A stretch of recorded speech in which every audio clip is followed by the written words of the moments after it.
प्रणवाचे रूप कोणे देह देखिले, निवृत्तीने दाखविले याची देही. सकार हकार तुर्या उन्मनी भेद, अभेदोनी भेद केले मज. ज्ञानदेव म्हणे प्रणवाची खोली, अक्षरीची बोली देहसार. माऊली ज्ञानेश्वर महाराज की जय. एक तरी ओवी अनुभवावी या ज्ञानयज्ञात आपण श्रीमद भगवद्गीता अध्याय 8 अक्षर ब्रह्मयोग त्यातला श्लोक क्रमांक 7 आणि माऊलींनी त्यावर ज्ञानेश्वरी 8व्या अध्यायामध्ये 76 क्रमांकाच्या ओवीनं केलेलं भाष्य याचं आज आपण चिंतन करणार आहोत. तस्मात् सर्वेषु कालेषु मामनुस्मर युद्धच, मय्यार्पित मनोबुद्धीर मामे वैश्यस्य संशयः. अर्थात भगवंत जाणता येतो केवळ मानवी योनीद्वारा महाराज. सर्वत्र सर्वदा कणाकणात असणारा परमात्मा आम्हाला का दिसत नाही महाराज, का कळत नाही, तो आम्हाला का जाणवत नाही. माऊली चांगदेव 65मध्ये सुरुवातीला त्याचं स्पष्टीकरण देतात की स्वस्ती श्रीवटेषु जो लपवनी जगदा भासू, दावी मग ग्रासू प्रगटला करी. मायेमध्ये तो झाकला जातो आणि म्हणून जवळ असताना सुद्धा आम्हाला दिसत नाही. त्याचं न दिसण्याचं कारण म्हणजे एकमेव माया. बरे ही आहे कशी? त्या मायेचं वर्णन माऊलीच करतात की जैसे स्वप्ना माझी देखिजे, ते स्वप्नाची साच मानिजे, मग चेवनिया पाहिजे तव काही नाही, तैसी हे जान माया तू भ्रमत आहासी वाया. ही माया कशी आहे अर्जुना की एखादं स्वप्न बघावं, ते स्वप्न पाहत असताना आपल्याला आपण झोपेत असल्यामुळं, त्या स्वप्नात असल्यामुळं ते खरंच आहे असं वाटतं. रानामध्ये एकटंच सापडलेलं आहे, दुपारची वेळ, ऊन आणि पाठीमागून वाघाची डरकाळी आली. मागं वळून पाहतो तर आपल्याच दिशेनं तो येतो आहे, धावतो आहे पुढं, वाघ मागं, हा पुढं धावतो आहे, वाघ माग पाठलाग करतो आहे. आता उडी घालणार, वाचवा म्हटलं की जाग येते, जाग आली की उठून बसतं. दरदरून घाम सुटलेला आणि मग बाजूचं झोपलेलं विचारतं, काय स्वप्न बघितलं का? मग त्यावेळेस आठवतो, होय हो स्वप्न बघितलं. असा भयंकर वाघ होता महाराज, असा पाठलाग करत होता, मी घाबरलोच त्याला. इतका घाबरला होता तो उडी टाकणार. वाघ खरोखरीचा होता का हो?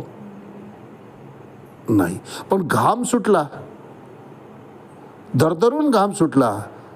भीती, भयंकर भीती वाटली की आता हा भक्ष्य करेल आपल्याला. म्हणून मोठ्यानं आरोळी ठोकली, वाचवा. पण जाग येऊन जेव्हा आम्ही अंथरुणातून बसलो त्यावेळेस लक्षात आलं की अरे हे स्वप्न होतं. मग तो वाघही खरा नव्हता, ते स्वप्नही खरं नाही, सगळं खोटं खोटं खोटं खोटं महाराज.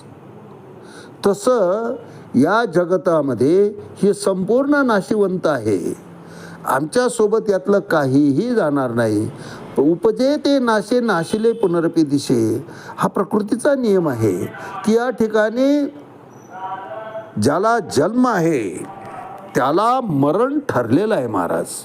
आएगा सो जाएगा, जातस्य ही ध्रुवो मृत्युर्ध्रुवम जन्म मृतस्य च, तस्मात् अपरिहर्यते न त्वं शोचितुमर्हसि. अर्जुना, तू जन्म मृत्यूचं चिंतनच करू नको, कारण जिथं जन्म आहे तिथं मरण ठरलेलं आहे. मग नाशिवंताच्या जे नाश पावणार आहे त्याच्याकडं आकर्षित होऊन आयुष्य आपलं का नासवायचं.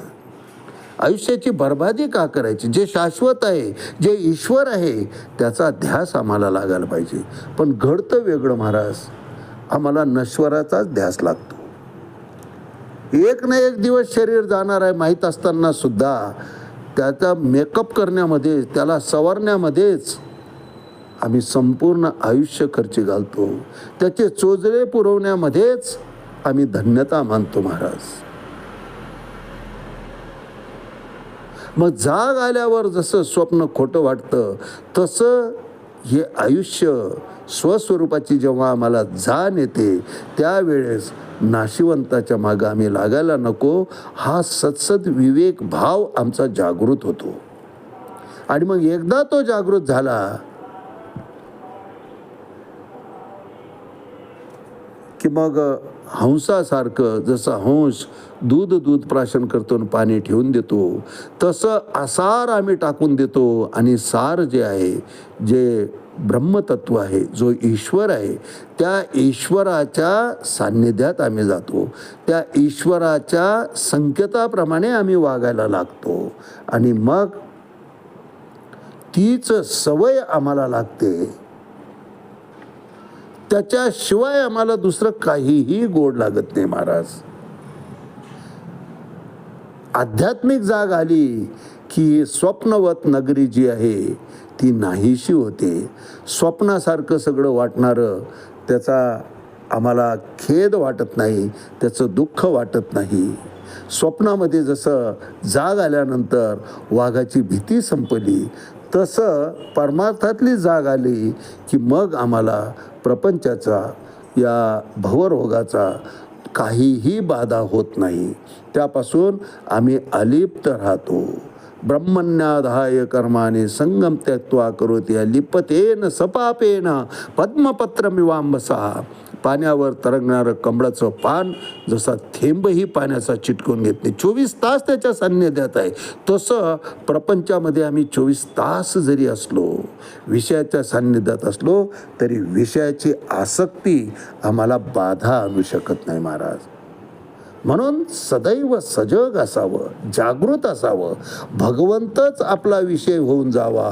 विषय तो त्यांचा झाला नारायण, नावडे जनधन माता पिता. अशी अवस्था आमची प्राप्त होऊन जावी, ही स्थिती आम्हाला प्राप्त व्हावी. पण त्याकरता आयुष्यभराची साधना लागते महाराज. तुम्ही घ्या रे डोळे सुख, पहा विठोबाचे मुख. तुम्ही ऐका रे कान, माझ्या विठोबाचे गुण. म्हणा तेथे धाव घेई, राहे विठोबाचे पायी. तुका म्हणे जीवा नको सोडू या केशवा. असा ध्यास आम्हाला लागायला पाहिजे. आणि तो ध्यास लागतो महाराज. फक्त त्यात सातत्य पाहिजे. जेव्हा जेव्हा जाग येईल, जेव्हा जेव्हा आम्हाला भगवंताचे आठव होईल, त्या वेळेस त्याचं नामस्मरण घेत राहावं. एक वेळ अशी येते की त्याच्या नामाशिवाय दुसरं काही शिल्लकच राहत नाही. विषयच तो होऊन बसतो, बाकीचे विषय त्या ठिकाणी शिल्लकच राहत नाही महाराज. माऊली यावर भाष्य करताना आजच्या ओवीमध्ये म्हणतात, डोळा जे देखावे, काकानी हन ऐकावे, मनी जे भावावे, बोलावे वाचे. हे सगळे ज्ञानेंद्रिय महाराज. श्रोत्रम चक्षुः स्पर्शनम रसनम घ्राणमेव च अधिष्ठाय मनश्चायां विषयानुपसीवते. विषयांचं सेवन या इंद्रियाने होत असतं. मग या इंद्रियांचा विषय जर सगळेच आता इंद्रिय जात आगावे, तीही श्रवणाचे फळ रिगावे, मग संवाद सुख भोगावे गीताख्ये. ही गीता कशी ऐकायची? माऊली त्या ठिकाणी मार्गदर्शन करतात की आता इंद्रिय जात आगावे, डोळा आहे ते सुद्धा कानच होऊन जावं म्हणून. म्हणजे कानानं आमचं जे श्रवण चालू आहे ते डोळ्यापुढे प्रत्यक्ष आमच्या तो सेट उभा राहायला पाहिजे. इतकी साधना आमची व्हायला पाहिजे. म्हणून भगवंत अर्जुनाला सांगतायत की डोळा जे देखावे, कानी हन ऐकावे, मनी जे भावावे, बोलावे वाचे. अर्थात डोळ्यांनी जे पाहावं किंवा कानाने जे ऐकावं किंवा मनाने जे चिंतावं अथवा वाचेनं जे बोलावं ते सर्व माझ्याविषयीच असावं. असं केल्यानं काय होईल अर्जुना, की तुझा विषयच मी होऊन जाईल.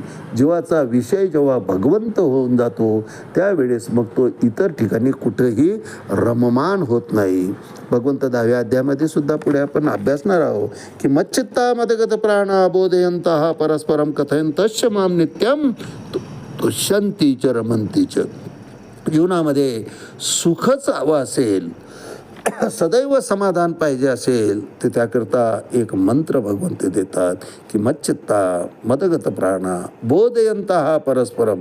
भेट झाली ना, फक्त माझ्याच विषयी चिंतन करा, माझंच नामसंकीर्तन करा, माझ्याच कथांचं त्या ठिकाणी उच्चारण करा. तुमचा विषय जेव्हा सगळं मीच होऊन जाईल अर्जुना, त्यावेळेस मग अंतकालेच मामेव स्मरण मुक्त्वा कलेवरम या प्रयाती समद्भावम याती नास्त्यत्र संशया. 5व्या श्लोकामध्ये आपण चिंतन केलं. भगवंतांनी अभिवचन दिलेलं आहे, त्याला माझ्या धामाची प्राप्ती झालीच म्हणून समजा, पण विषय त्यांचा मी व्हायला पाहिजे, सगळे विषय त्या ठिकाणी संपुष्टात यायला पाहिजे.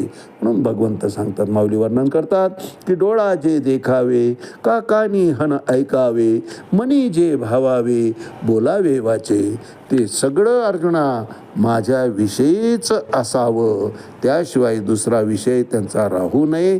दुसरे विषय आपोआपच लोप पावतात. ज्यावेळेस जीवाचा विषय नारायण होतो, विषय येतो त्यांचा झाला नारायण, नावडे जनधन माता पिता, मग दुसरं काही पाहावं असं वाटतच नाही, दुसरं काही ऐकावं असं वाटत नाही. ऐकावं या कारणाने त्या भगवंताचंच गुण गावं, बोलावं वाणीतून त्याचंच नामस्मरण घडावं, चित्ताच्या ठिकाणी त्याची छबी यावी, त्याचंच रूप चित्ताच्या ठिकाणी उभं राहावं, हृदयस्थ तो परमात्माच व्हावा, असं सर्व भावे सर्वांगानं जेव्हा आम्ही भगवंताच्या ठिकाणी लीन होतो त्यावेळेस साहजिकच आमचा विषय भगवंताशिवाय दुसरा राहू शकत नाही. डोळा जे जे देखावे, का कानी हण ऐकावे, मनी जे भावावे, बोलावे वाचे, ते सगळं भगवंतच होऊन बसतो. आज याच ठिकाणी थांबूया. रामकृष्ण हरी पुंडलिक वरदारी विठ्ठल श्री ज्ञानदेव तुकाराम पंढरीनाथ भगवान की जय. माऊली ज्ञानेश्वर महाराज की जय. जगद्गुरु तुकाराम महाराज की जय. शांती ब्रह्म एकनाथ महाराज की जय. आदि शक्ती मुक्ताबाई की जय.